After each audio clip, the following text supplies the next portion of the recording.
Blocking US President Trump from social media. Was it a valid move to prevent violence, or was it an assault on free speech? Hello, I'm Arnold Neidem, and this is The Heat.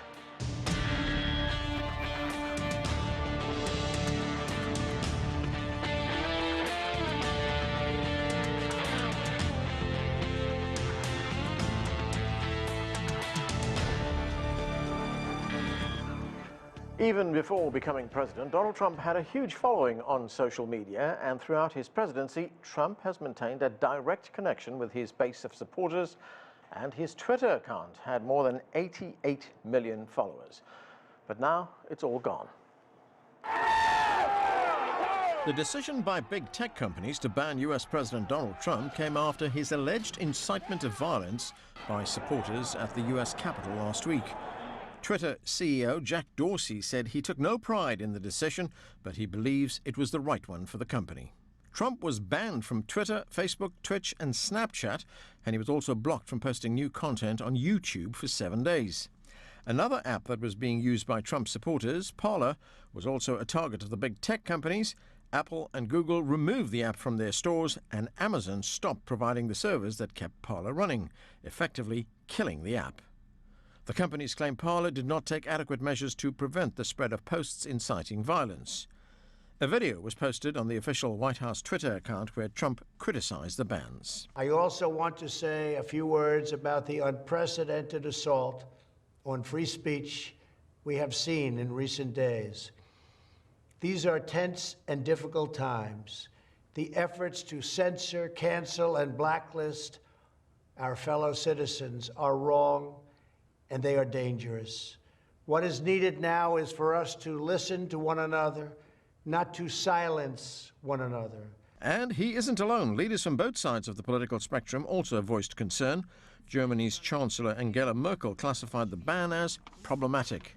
Mexican President Manuel López Obrador said that when private companies decide to silence and censor people, it is a, quote, bad sign. In Brazil, Eduardo Bolsonaro, the son of the president and the most voted congressman in the country, is using Trump's picture on his Twitter profile as a protest against the ban.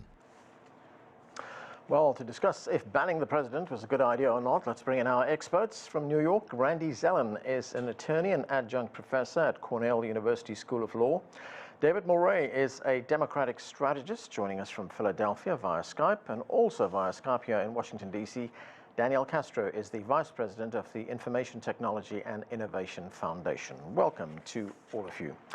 Randy Zelin, let me start with you. What do you make of this ban by several social media companies to ban Donald Trump? And there have been accusations that this is a violation of the First Amendment. There have been other people who say this is blocking political speech. What do you make of it? Well, unpacking it, first of all, Twitter, Facebook, they're private companies. So the First Amendment technically is not implicated. But this is not about whether they can. It's about whether they should. And it's not about Mr. Trump. It is the far broader issue, because we are, and our system of justice in this government, and the pride that we take in free speech, everything we do from our system of justice is precedential. If I want to know what to do with a client today, I look and see what the court did yesterday. So when we give power in the hands of a few and give them the duct tape to duct tape anyone's mouth shut, who's next? What's next? That, to me, is the far broader and the far more concerning issue. We are allowing Mr. Dorsey, Mr. Zuckerberg to make decisions that are critical to our democracy, and that is free speech. And that is something that we safeguard so jealously. Right, Randy, as you point out, these are private companies, but would it have helped in any way if these companies made their criteria known? This is what is acceptable to us. If you don't meet these requirements, you will be off our platform. Well, the difficulty is certainly they do. It may be in the small print. It may be difficult to find, but all of these companies have terms of service, and they do spell out.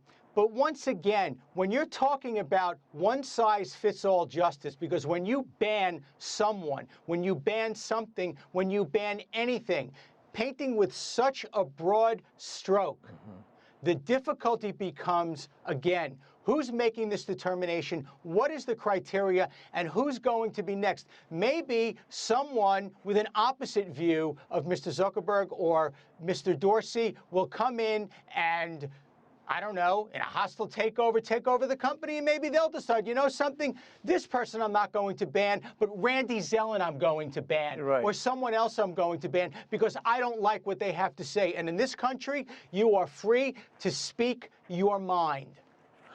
Daniel, what do you make of these concerns that Randy has raised there? You know, today it's Donald Trump, tomorrow it could be you or me. Well, you're always free to speak your mind, but these platforms do have a right to create the type of online environment that they think is appropriate. You have to remember these are websites that are trying to be, for example, family friendly. There's a lot of content that they don't allow, and they spell out pretty clearly what types of content are permissible and what types of content aren't allowed. In the case of Donald Trump, they had warned him repeatedly that his content was breaking their terms of service. They escalated their warnings in terms of identifying specific posts and taking them down and letting him know he had to change his behavior. And of course, we saw that it escalated very violently in the past week with the assault and riots at the Capitol. So I think they took appropriate action. And obviously, throughout the past 4 years, most of these platforms have been thinking very closely about how they balance free speech versus protecting people's other rights and other liberties, including protections against violence. Right, and that's not an easy thing to do, but there have also been complaints or allegations that these companies have acted in this instance on behalf of the Democratic Party. There have been journalists like Glenn Greenwald, the investigative journalist, who pointed out that they blocked information regarding Hunter Biden, Joe Biden's son, and his business activities because they may have reflected very badly on Joe Biden. I think there's been a number of critiques that have been leveled against these sites. Sometimes they've obviously blocked people incorrectly, and sometimes they've even apologized for that. I don't expect every company to get this right. They are, after all, only human. But I think the overall premise here, and what you've seen, for example, with Facebook, is they've set an oversight board so that when they make these decisions, there'll be an independent review of them, and over time, they'll get better and better.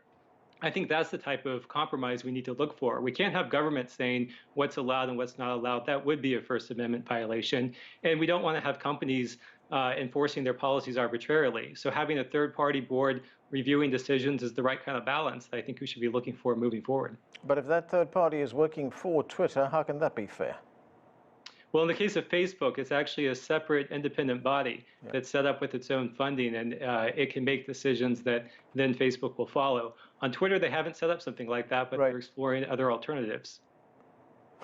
David, it seems the question is, how do you treat people equally? I mean, these companies claim that they banned Trump because his speech was inciting violence. Well, if you look at some of what has been on Twitter in the past, he's not the only one. I mean, we have a piece of tape here, which is just an excerpt of some of the things people have said. Let's listen to it.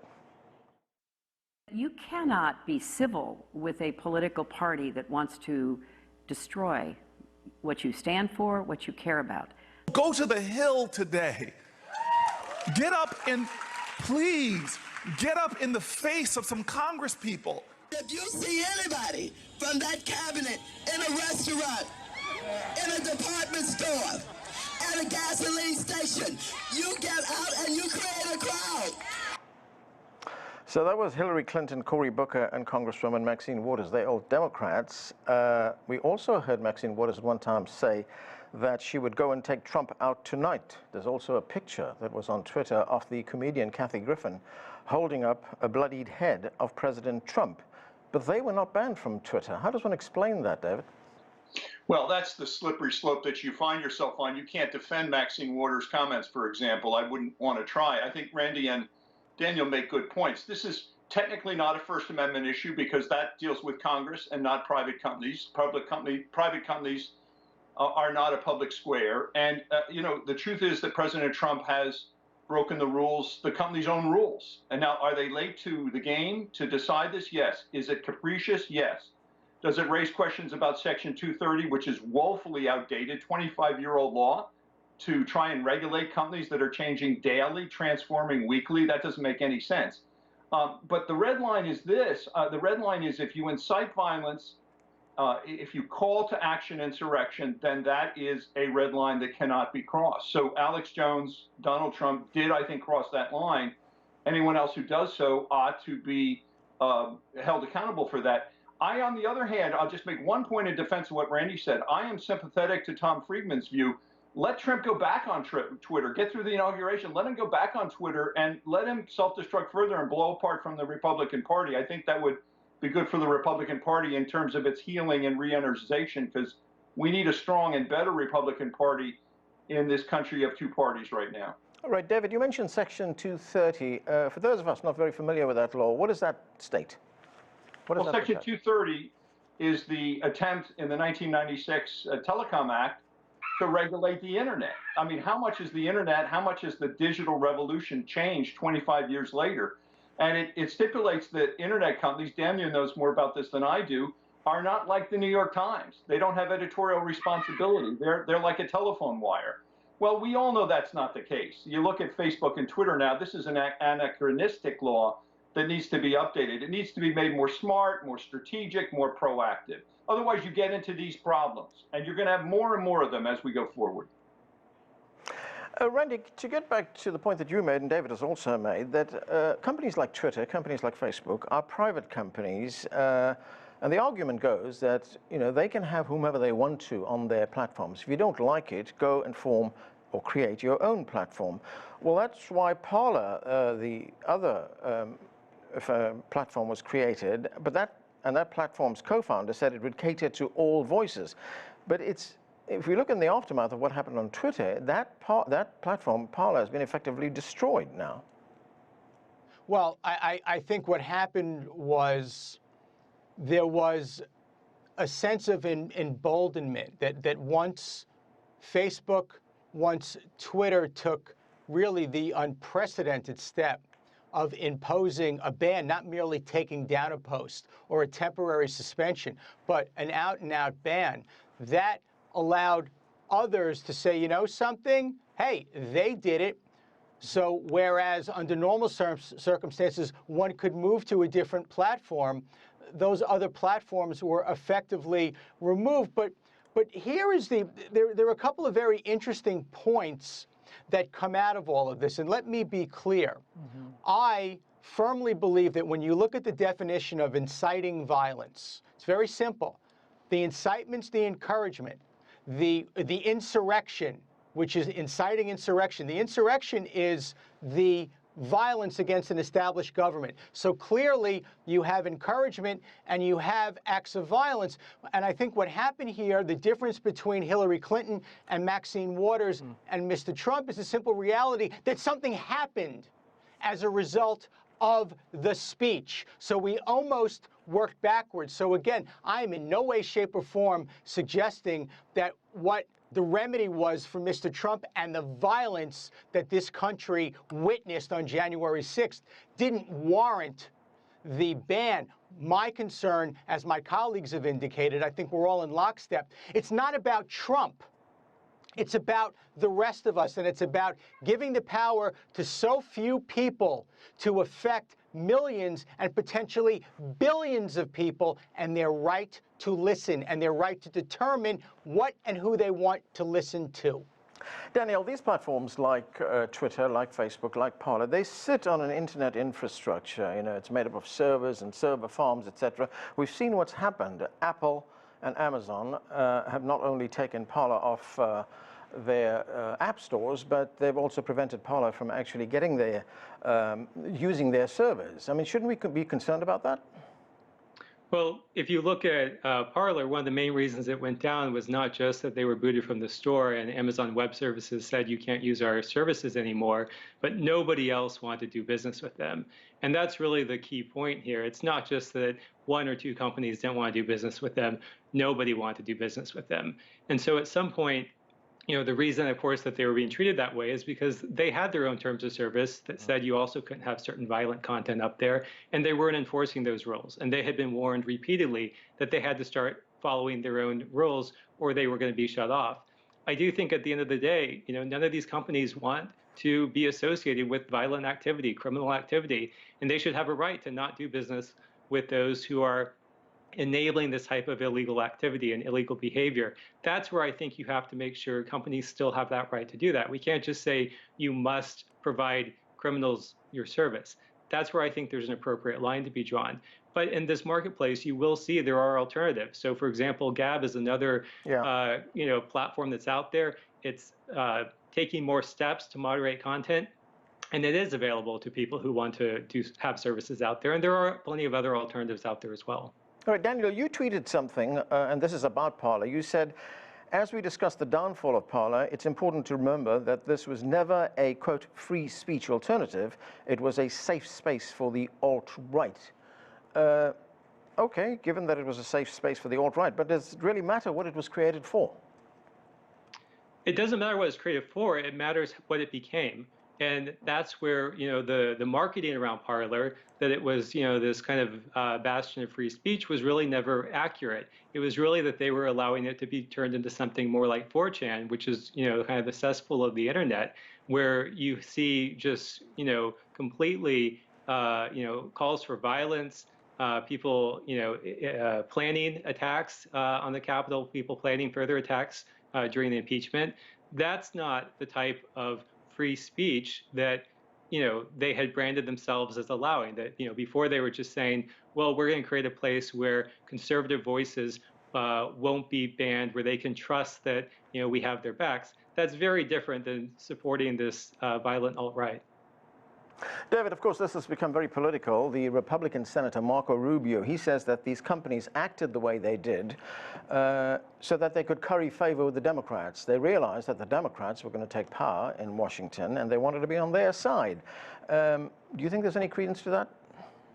I don't. I think that it looks like it's political, and the Democrats can suffer to the extent the Republicans or let's say the Marco Rubios can make that case. But I actually think this is Twitter getting to the game late, Facebook getting to the game late and capriciously, as I said, without a modern regulation. They've got serious monopolies. That is another bigger issue that has to be looked at. I mean, there are a lot of things that relate to this. But the truth is, we're in a very unique time. I don't want to get, again, back up on that slippery slope, but we are in a very unique time. I'm usually in Washington, where it looks more like Beirut now than it does Washington. So I think that is going to test these systems. Leave it to Donald Trump to test these systems. And remember, my final point, let's not get misdirected away from what Donald Trump said that day on January 6th. And, look at the things he has lost, over the last years, the last days. I mean, he's lost all three chambers, White House, Senate, and the House.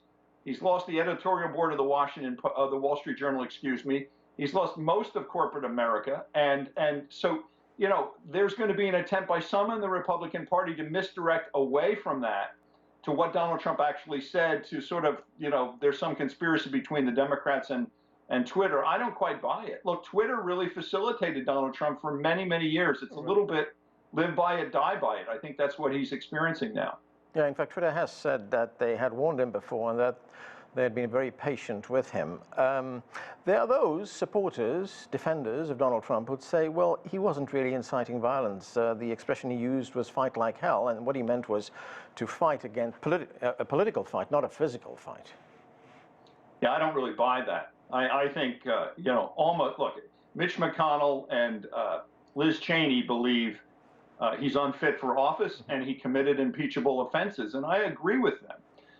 By the way, I think the Democrats, to the extent Biden can do this as president versus Congress versus the Senate, we should go out of the box on how we look at impeachment, because I think a conventional impeachment hearing, Donald Trump may win that in the Senate. That's the one place where he actually could win and be exonerated. So I think they may be smarter to have commissions up front, House and Senate hearings. Every day we learn something more scary about what happened a week ago on January 6th, how close Mike Pence was to being hung. I mean, so, I think that, the Democrats and the Senate and the new Senate leader better be very smart about how they handle this. Otherwise, they're going to lose control of their first 100-day agenda.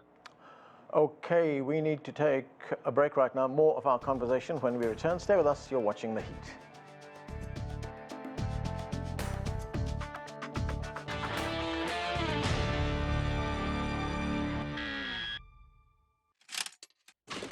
The world's currencies are more connected than ever before.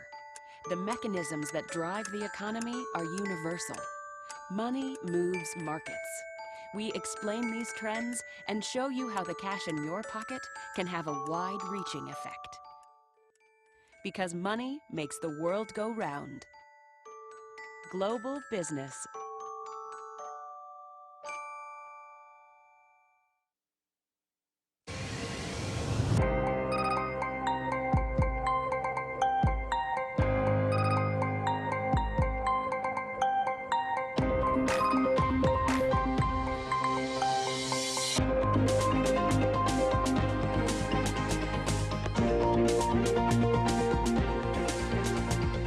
All you need to know about China. China 24, only on CGTN.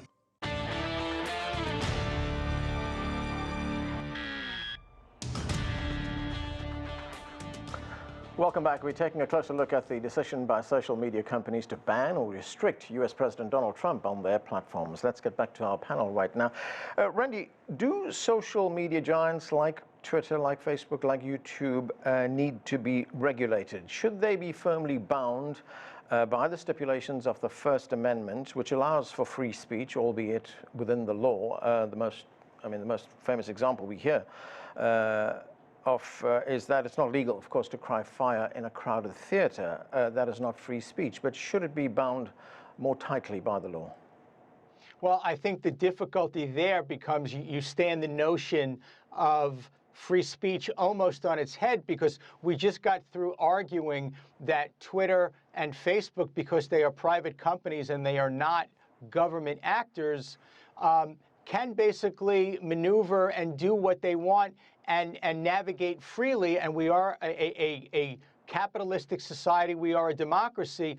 And one of the things that we looked to get away from was government control. So by now suggesting that the government should be the arbiter over the Facebooks and the Twitters, then you create the situation of now government intrusion, and now maybe you do start getting now concerns that the government is stepping in and somehow behind the scenes determining censorship. So I think from that perspective, it's difficult. I love what my colleagues have said when we talk about the fact that Twitter and Facebook got to the game late, and as often is the case, the remedy, particularly a quick one, it tends to boomerang. As opposed to working into something slowly, we go too far, we go too fast, and then we have to pump the brakes. And I think that's what's happened here, as opposed to if all along Twitter and Facebook had been more careful about any kind of speech that would be inciting a riot or otherwise criminal, otherwise unlawful, where we didn't get to the point of making right now the most powerful man in the free world the poster child for a banishment, which quite frankly was well deserved. Daniel, there is a sentiment, a very strong sentiment that runs within Donald Trump's supporters, and it goes something like this, that the system is rigged against us. Big tech, big corporations, and the elites in Washington are basically against us. Doesn't this kind of action, like banning Donald Trump from Twitter and Facebook, feed into that sense of victimhood? It does. What's interesting, though, is I think you see this very strongly on both sides. So certainly on the right, you're seeing a lot of people saying that they feel like these platforms are banning them, that they're silencing their voices, that they're being treated unfairly. But you have to remember, on the left, you're hearing very similar things, that people are saying, why are these platforms letting so many people say hateful things online? Why are they inciting violence? Why are they spreading misinformation about elections and about the vaccine and about coronavirus? So these platforms are really getting it from both sides, and they're trying to find a workable middle ground in this increasingly polarized environment. So there's not an easy solution here, and that's why I think they're just trying to stick with what they know best, which is identify very clear policies, which if you follow them, they've been reforming them about every 6 months, and then get better at enforcing those policies. And that's, I think, all we can hope for in the short term. In the long term, I think we need to have a broader conversation about who is going to be setting these rules, how we're helping platforms decide what to do. If you start talking to many of these companies, they're asking for help. They're saying, we don't actually want to be the ones in charge of making these decisions, but nobody else is doing it right now, so we're the ones that are stuck doing it. David, to Daniel's point about these companies looking for help, I mean, what if that help comes from Capitol Hill? What if Congress starts passing laws? It's going to have to come from Capitol Hill. Look, I think their Department of Justice issues, just like Microsoft faced in the 90s about antitrust and monopoly behavior by some of these companies, they have such amazing power. The 4 or 5 biggest trillion-dollar companies in the world, control a tremendous amount of our discourse. And that is something that, is obviously different than 25 years ago when Section 230 was applied. That's point one. Point two, I think you're right. Congress is going to have to get in. I mean, Mark Zuckerberg called for joint commissions and a look at how to deal with these things. So we're going to have to rewrite Section 230, as Daniel says, in the very broadest terms. And it's going to go beyond sort of a misapplication of the First Amendment, because these are private companies. You can't really legislate private companies in terms of behavior unless they break the law. So I think there's a broader, bigger issue that we're going to have to be very strategic about. But this is one of 45 priorities the new administration is going to inherit in several days. Randy, very quickly, we have less than a minute. The United States, of course, has the First Amendment. Other countries don't have that. Take Germany, for instance. It has a system where it requires companies to remove illegal material within 24 hours of being informed. I mean, could something like that work in the United States? Can the United States learn something from what other countries are doing? No, again, this one-size-fits-all notion of justice is not going to work. The bedrock of our country and our principles are rooted in the right to speak, to free speech, and the right to speak one's mind. So again, that's going to too far of an extreme. Okay, and that's where we have to leave it. That's it for this edition of The Heat. Thanks to all of you for being with us. I'm Arnold Naidu in Washington, D.C. Thanks for watching.